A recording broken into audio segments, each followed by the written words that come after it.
Hi, I'm Emily Elias. And I'm Tom Wiggins, and this is Desert Island Dips, the podcast where we pit condiment against condiment and ask, if you were trapped on a desert island, which 5 dips would you take with you? Currently, we've got ketchup, brown sauce, English mustard, barbecue sauce, and sriracha, all on the island of the top 5 condiments of all time. And this episode is about the green hottie, wasabi. Yep. What do you feel? How are your feelings towards wasabi? I think it's spicy, isn't it? Oh yeah. It's like if you're not careful. You're not messing around with wasabi. If you're not careful, you can really get it. Like it's I'm thinking about sort of portion control levels. If you have too much, it sneaks up on you. It really creeps up on you, and it's always hard to figure out how much is too much, but you know when it's too much. Yeah. The thing for me with wasabi is because it's very similar to horseradish, isn't it? Very similar. And I really like horseradish. It feels like horseradish to the max. Okay. Which isn't necessarily always a good thing. Well, friend, I've got some facts that are going to dazzle and amaze you on this journey through wasabi. Exactly what I was hoping for. So you ready to hop into the Desert Island Dips time machine? We're going to go back to 14,000 BC. Blimey. What? Yeah. Really? Yeah. What was around then? Japan. Good. Yeah. And there was a little plant growing on the side of a mountain stream that was called wasabi. I could have guessed that, I think. And at this point in time, people were using it as a medicine. And then you kind of flash forward through the years. And I'm going to just take us to 1596. Okay. Well, that's quite a jump. Quite a jump. Yeah. People have been using it for a while. They're kind of getting used to it. 15,500 years. Just fast forward 15,000 years. Yeah. Sorry. Yeah. Just jump through, because this is when, around this time period was when wasabi started to be like cultivated like in a farm agricultural sort of way. Rather than just sort of being grown and growing on the side of the river, people eating it when they came across it. Now we're getting into sort of like the artisanal method, the architecture of modern farming, industrialized. So basically where it comes from is from the Abe River in Shizuoka Prefecture. I guess that's where they kind of believe was the first wasabi farm. A villager brought some wild wasabi plants down from Mount Wasabi. And I'm just struggling to find out where they got the name from. It's hard. It's really hard to see. And then he planted it inside the village. They started to grow the plant. And there's a small field that still remains today, which is the first sort of... The home of wasabi? The wasabi patch in Utogi, Japan. Oh, hang on. What? So that's where they sort of... They think that's the home. That's what they think is the first cultivated spot. Sort of like farm of wasabi. So if you're going to go on a wasabi pilgrimage, that's where you go. That would be one of your holy places. Okay. Oh, one of. Okay. Right. Well, Mount Wasabi, I suppose. Clearly. Where the god of wasabi lives. And Okay. Yeah. So obviously I am just like going to flash forward through... Another 15,000 years or whatever it was. And so in Japan, it became popular to have this dish called sushi. And and sort of like around this time when wasabi was being developed, sushi, you would make it by fermenting fish and rice for 2 to 3 months. Okay. So like very different from what we're used to with like our modern sushi at Itsu.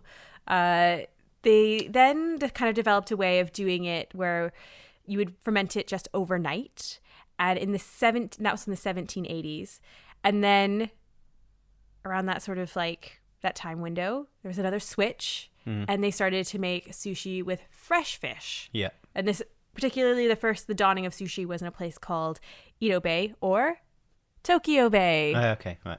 That's quite a switch, isn't it? Yeah, from going... Should we ferment it for ages, or should we just eat it as it is? I can't be bothered to wait anymore. Let's just kill it and eat it. Something like simple like that.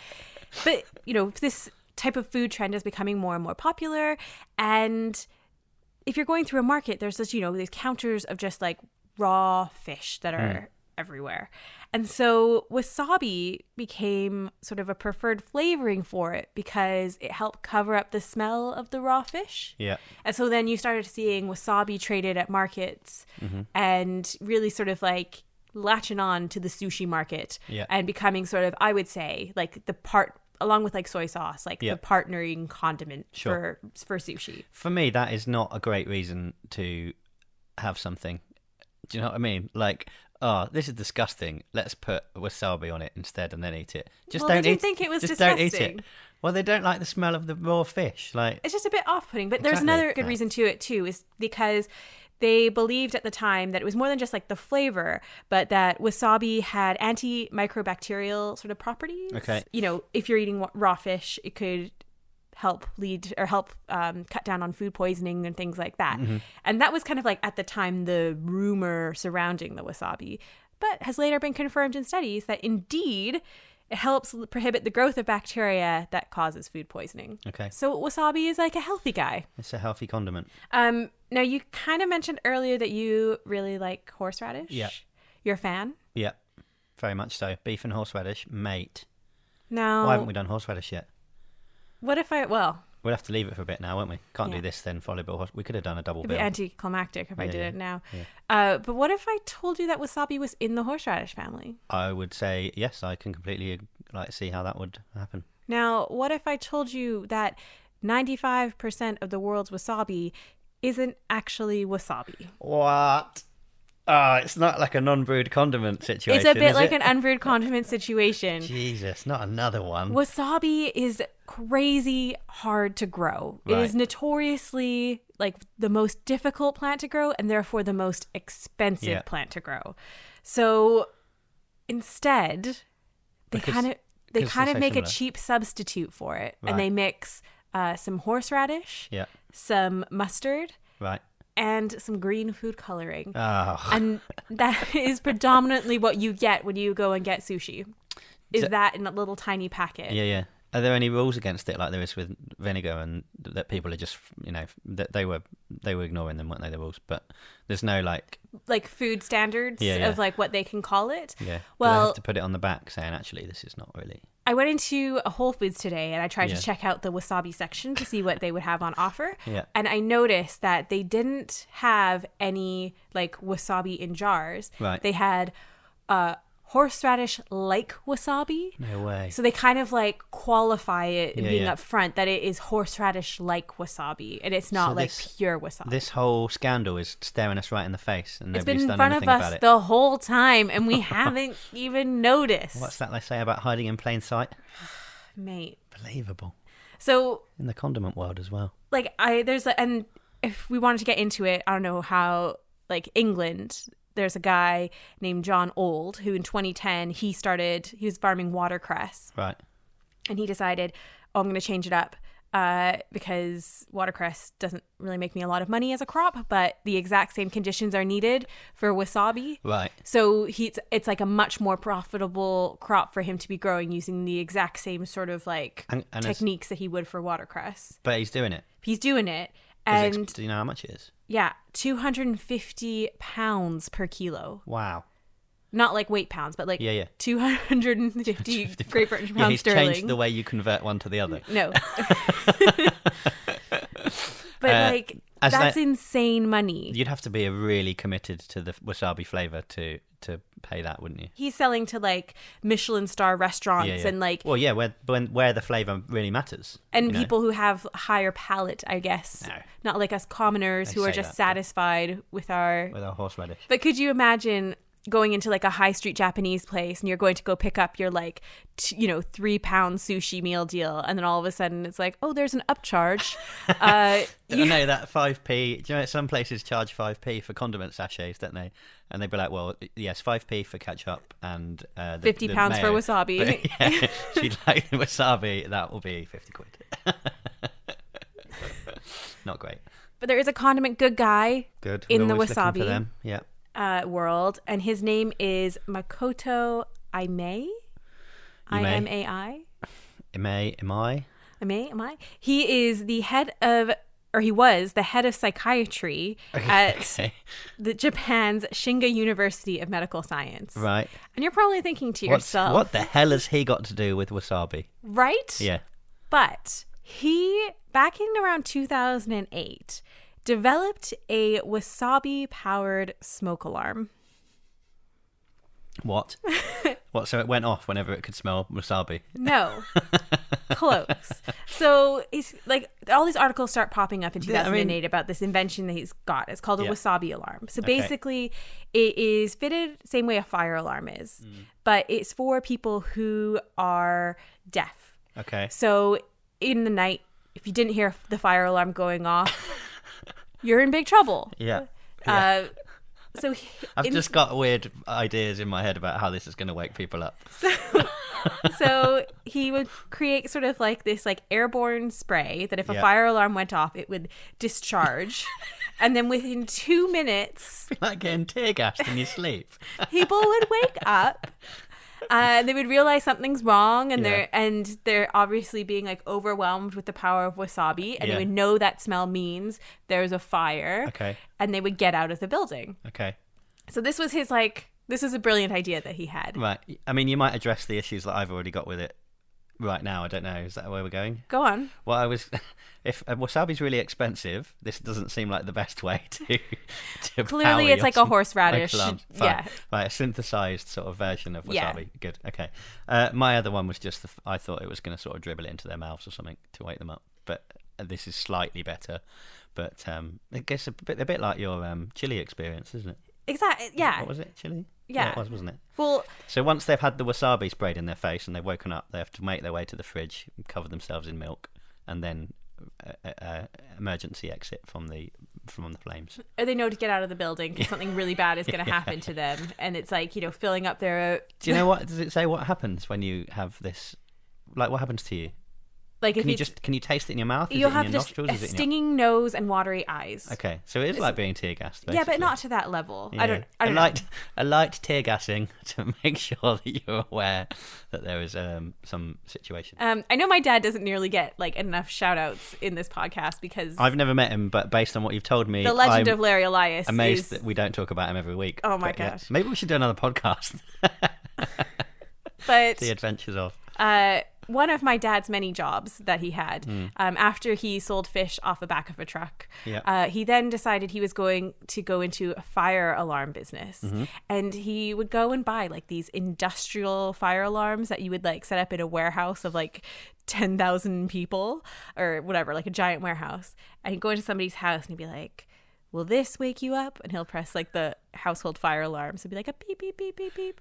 Or would this wake you up? And then, that was, I think, his main sales tactic. Yeah. Well, I mean, it's convincing, isn't it? If the company he called it D-Tex. The D was the shape of a fire alarm, and the X at the end was had a fire in the background with an X on top of it, as if to say no fire. No fires. And the T in the middle was a crucifix. Of course. Because then not only are you being protected by your industrial smoke alarm, but also the Lord. Why am I like this? Okay.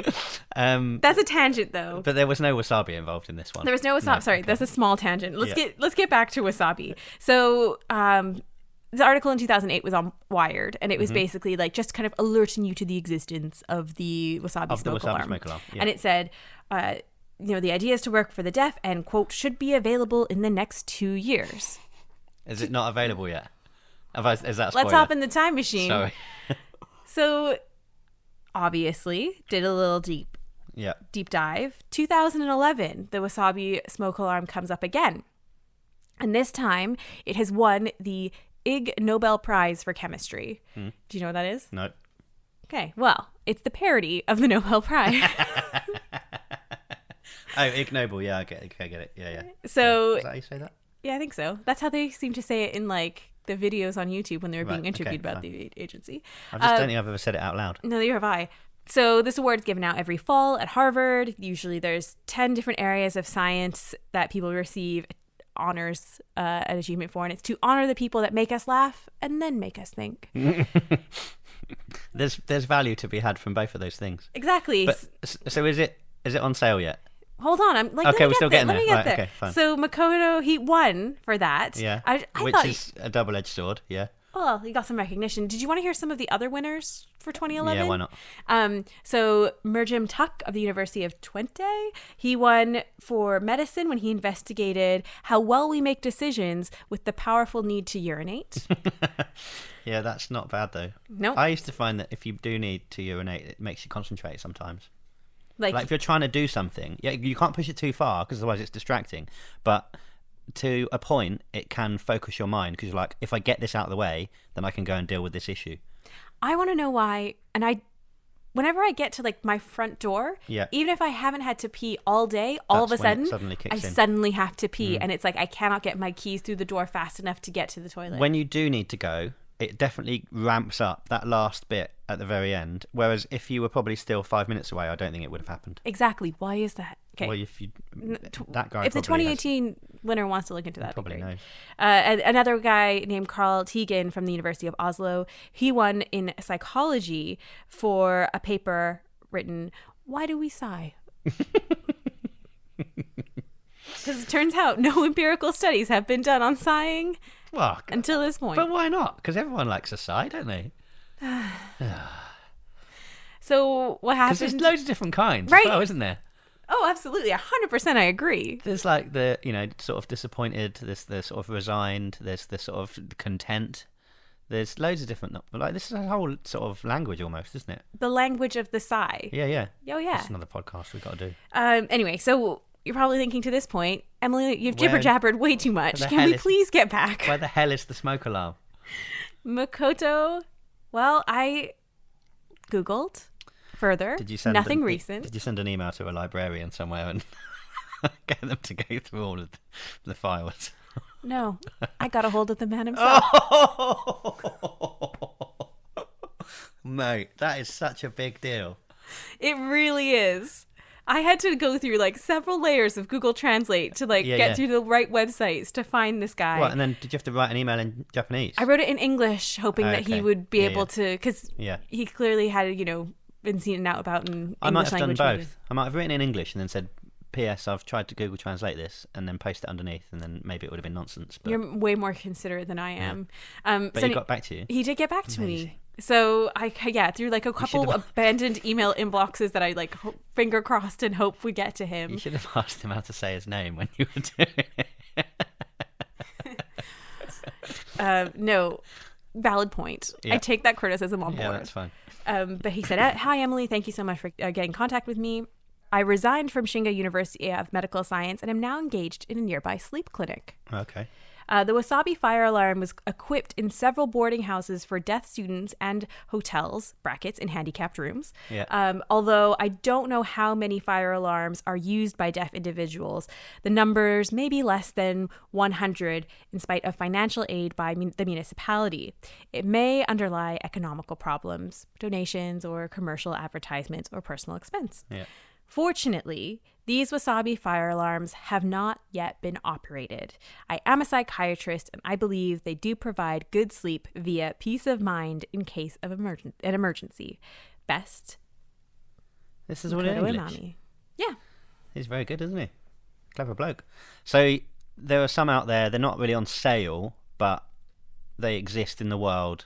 But the best thing, they have never had to be used because there hasn't been a fire. Yeah. Which is what we want, really, isn't it? Ideal situation here. I think, honestly, that's a success story, I would say. I think he is solidly a condiment good guy. Yeah, absolutely. For being an innovator. We should do an awards thing at the end of this. If we decide we've done a first season, as it were, of Desert Island Dips, we could do, or maybe at the end of this year, we could do like an award ceremony. Totally. Let's do that. Okay. But have you finished that story? Just because I've got a little story that there's a little anecdote that I'd like to tell you of my own about failed inventions. Go on. So it's not exactly the same, because that is definitely not a failed invention. So in a past life of mine, in a job that I used to do, I occasionally had to interview celebrities. And do you know who Craig David is? Yeah. Rewind when the crowd says Bo Selector. Yeah. Yeah. Craig David all over your boink. Do you not know that one? I mean, I think you just know it much better than me. No, what the version of it you know is my made-up chant about Clint Dempsey. Yes. So we were, which you thought was the original. So we we went to a nightclub in our youths a couple years ago, and this is really embarrassing late in life. Like all of a sudden, what song was it? It's Rewind by the Artful Dodger. Yeah, with Craig David featuring Craig David. That's where he first came to fame. And I had never heard the song before, but I had heard it from you as an adapted football chant. Yeah, which I made up, let's point out, but nobody ever took on board. Clint Dempsey. When the crowd says goal, he scores one. Clint Dempsey. When the crowd says goal, he scores one. Which was inspired by the information that I learned when I learned that he was a rapper himself, called Juice, I think it is. So I thought, well, let's make a sort of rap-based chant up for him. I can't believe he's that never didn't even take played off. for Brighton. I don't know why I made this up for another player from another team. I can't believe it didn't take off. Anyway, I interviewed Craig David in no, that was published online in 2010, but it was probably the late 2000s. At a point where, because he's come back to sort of a level of fame now that he'd certainly lost after all the Bo Selector stuff. And he'd moved to Miami at this point and was sort of building up a reputation for himself over there. And I interviewed him. And he told me back in those days that he was developing his own robot butler. Wait, what? I'll read it. I found it. It's online. I will read you exactly the words he says. I've been working on a system in my home that uses helio displays, whatever they are. It projects an image of a virtual assistant that appears to float in midair. I wanted to feel like I was interacting with it rather than just issuing a command, so I got a girlfriend of mine to record each response about 20 times. I've been working on it for a year now, and it's still not finished. Well, I know that things like Siri and Alexa and Google Assistant are now fairly popular. I haven't seen Craig's version of that alongside those available to buy and to use. Now, that doesn't mean that one of those is not essentially the original of it was Craig David's idea. Do you think that Craig David was savvy enough to patent this? Well, he's not your dad, so probably not. And is getting royalty checks off Amazon. Yeah. And not Apple. For his electronic assistant. I don't want to say no categorically. He's a businessman. He's an entrepreneur. Yeah, no, I think he is. But I at least, That's as amazing. far as I'm aware, I'm still waiting for the Craig David robot butler to exist. We have got slightly off topic. If you were anything like me, you send him an email, a follow up. I don't think I have it anymore. He's too busy now.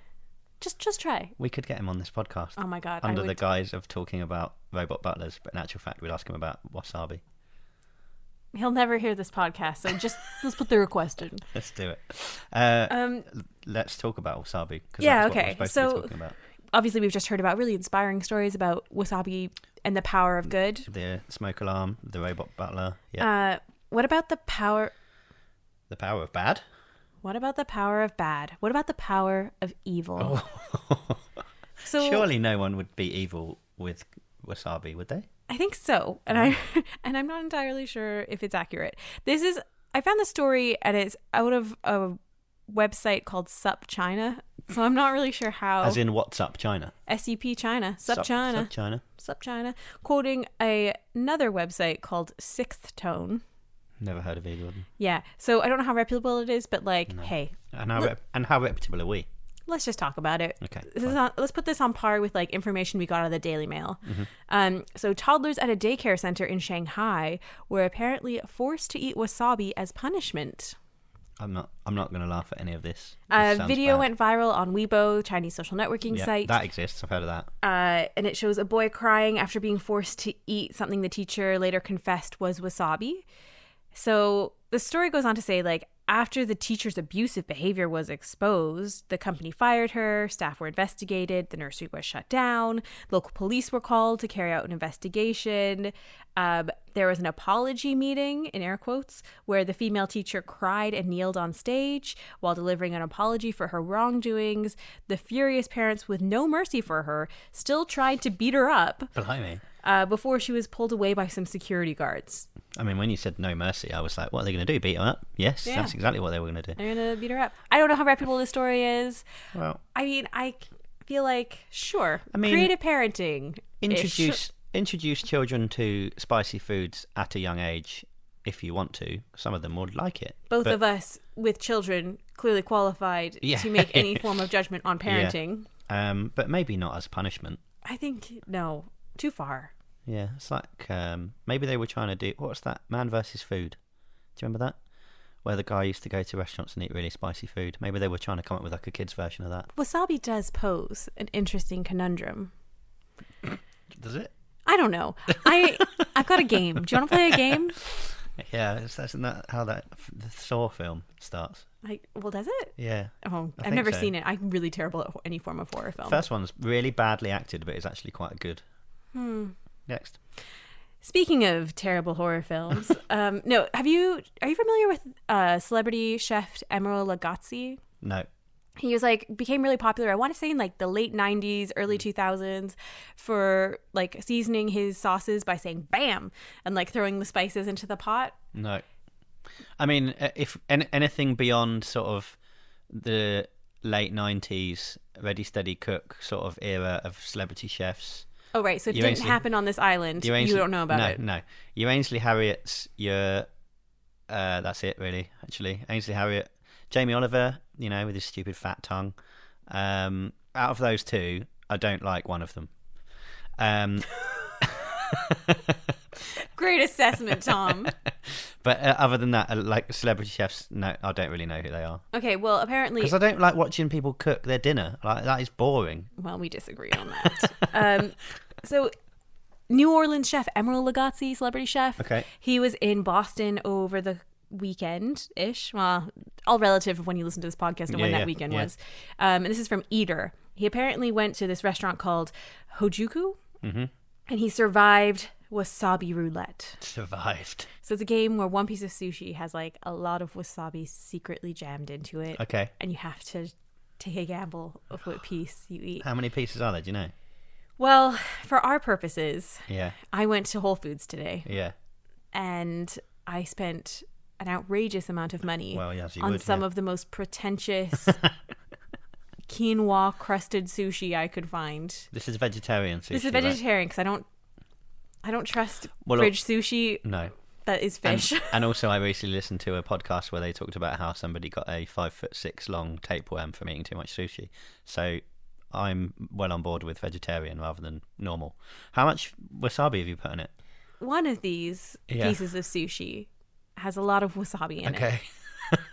One of them does not. I did not sign up for this. And if I was smart, I would remember which one does not. But I made the... You don't. Are you making that up? No, I legitimately, I laced it earlier in the day. And... What I'm doing, listeners, is I've taken the plate and I'm spinning it around so that there's no chance that there can be any tomfoolery occurring. Right, there we go. Oh, blimey. I legitimately have no idea which piece is which. Well, who's picking first? Me, I suppose, because you're the one that came up with this ludicrous You don't want to test. You don't want to play Wasabi Roulette? You can't tell, can you? No. There's some avocado in it, so it's kind of got a green tinge all over. I'll just have the bit that's closer to me. Are we both eating at the same time? Because that could be... I think we should. Yeah, right, okay. Ready? Yeah, I'm scared. What we're doing, 3, 2, 1, and then in. Yeah. Okay. 3, 2, 1. It's not that much. Really? No. I used the whole packet. Really? Yeah. No. It's nice. Wow, maybe you're have superhuman strength when it comes to wasabi, because I definitely put the entire sachet that you get for a set of sushi in that one. Well, maybe those sachets are sort of measured to the point where you can't kill yourself with one. I don't know. Was it? It was. I could taste it, but it wasn't. I have not had difficulty eating that, I'm afraid. Damn it! This has really backfired. It was good sushi. Maybe though. Maybe I'm just pretending to be really brave. I think you are. I'm burning up, and I feel like I've been. Maybe it's gonna be the thing with the Jolly Rancher, where you don't feel it. Later. Yeah. And all of a sudden it just builds on you, and you lose it. Well, I think it was you that lost it actually, eating those, not me. Shh. Let's not rewrite history. Well, I mean, I quite enjoyed Wasabi Roulette. I might go and play Russian Roulette. I don't think you should do that, but hey, friends, go grab yourself some sushi. And play Wasabi Roulette, but use more than one sachet of wasabi. But you only get one sachet in the entire packet. I really thought that if I put the whole packet of wasabi... Well, get your own wasabi and then add it all independently. Go and meet that guy, John Old. Talk to him about my new game show, Wasabi Roulette, that I'm trying to get off the ground. No, he's not going to provide for that. It costs a fortune. What sort of budget are you expecting to have? Oh, apparently not a real budget. Because I don't have wasabi money. That's a good new, like, if you're talking about someone being really rich, you go, they've got wasabi money. Yeah. Where do they stand on the economic structure? Oh, mate, they've got this, like, there's oil money. There's wasabi money is higher than oil money, I reckon. I don't know what's below it. My money. Your I meant immediately below, not way below is my money. So I mean, we can't use Wasabi Roulette as a way of deciding whether wasabi goes on the island or not. But what do you think? What is it so far? Ketchup, no. Brown sauce, no. Mustard, no. Because I mean, there's similarities with mustard, isn't there? It is in the mustard family technically, but it is it's a different kind of spice than mustard. Yeah, it is. But it tastes similar. Yeah, I agree. Barbecue sauce, sriracha. So really, for me, it's competing with mustard and sriracha. And I don't think I would put it in over it. I don't think I would either. The other problem for me is that it's, apart from sushi and maybe the odd other, there are some other Japanese dishes that you might have it with. Those others are more universally used than wasabi for me. I do like its greenness. Points for greenness. Definitely points for greenness. The thing is, I really appreciate wasabi, and I don't, like, obviously it's like a very versatile condiment in the sense that you can use it for a smoke alarm. You can't say you can do that with the barbecue sauce. Imagine having a brown sauce smoke alarm. You would die. Sounds like a weird euphemism for something. Oh gosh. But I don't think it's like top 5 for me of all time. I'm just gonna think about different condiment smoke alarms. It's raining. No, I've got it. We need to email him back. What was his name? Makoto? Yes. We need to email him back and say we've come up with a better idea. It's different condiments are what's the word I'm looking for? Emitted depending on what the detector has detected. So smoke alarm is wasabi. If it detects like carbon monoxide, it's ketchup. If it detects Han, it's raining ketchup again. Oh, time to get out of the house. And that's an important one because it's, carbon monoxide there's no scent. Like you don't, it's very difficult to detect. If you could maybe have it could be connected to your doors and windows, and if someone breaks one of the seals, as in someone's breaking into your house, it could be probably not mustard because that would be confused possibly with wasabi. Vinegar. That would be good. That would work, wouldn't it? The degrees of sauces indicates the severity of the emergency. Like a condiment warning system, like a condiment doomsday clock. Yeah. This is a great idea. Man, why aren't we in charge of more things? I don't know. If you would like more of these incredible, hilarious antics, why don't you go onto the Twitter machine and look at Desert Island Dip, singular dip, or Facebook. Desert Island Dips, plural. All the dips on Facebook. And the same goes for Gmail. And there's an @ in the middle. And a .com at the end. If you can, there's a little puzzle for you. Work out what our email address is. It's how we don't get spammed. That's what you do. When you put it on the internet, don't you? You don't put the @ in, you just write @. Yeah. Yeah, that's the same thing, but for podcasts. That's another thing we've invented. Then let us know what you want us to do. Yeah, let us know what condiments you want us to talk about, because we're happy to jib-jab and do research about anything. Let's quickly point out, though, this does not mean we haven't got any ideas of our own. Oh, we've got ideas. We're not desperate. We just want your input. We're a community. This is more of a threat than anything else. We've got a list that goes on that allows us to do 2 years' worth of these things. So we don't need your help. But we want your help. But we want your help, and we welcome it. Yeah. I don't know why you had to make that so threatening. Well, just because, they were like, they've run out of ideas. No, we haven't. No. We absolutely have Tons of ideas. We haven't even done horseradish yet. So, anyway, thanks very much for tuning in, and we will see you again here, prompt, for the next episode. In 2 weeks' time. Goodbye. Bye.